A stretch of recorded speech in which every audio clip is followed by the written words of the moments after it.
Hi, I'm Miss Bryant, and today we're going to look at part 2 of unit rate and slope. Let's go back and look at that tortoise question. How can we model the constant movement of a giant tortoise that crawls 10.5 inches in 3 seconds?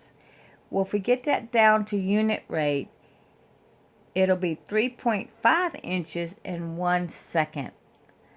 Let's write an equation that could represent this question.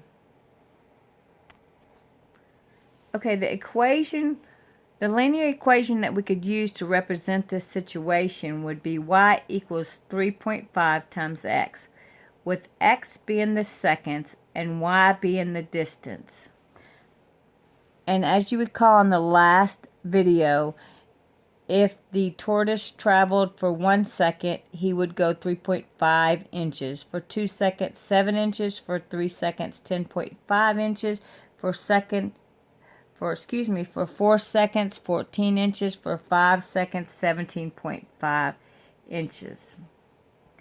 Okay, let's take a look at what the graph would look like to represent this situation. Okay, so if we were going to graph these points, we would go 1, go up 3.5, 2, 1, 2, and then go up 7. Okay, and let's look at this. If we were to find the slope of this line, remember it's rising left to right, so it's going to be positive. And remember, slope is m equals rise over run. Okay?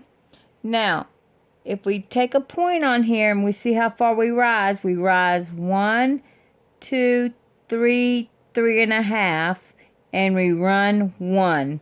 So m equals 3.5 over 1.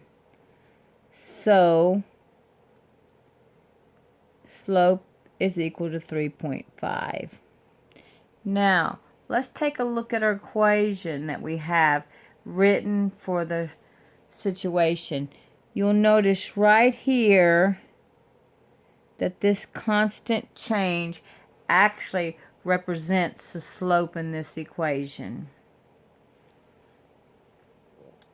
Okay, I'd like to thank you for watching.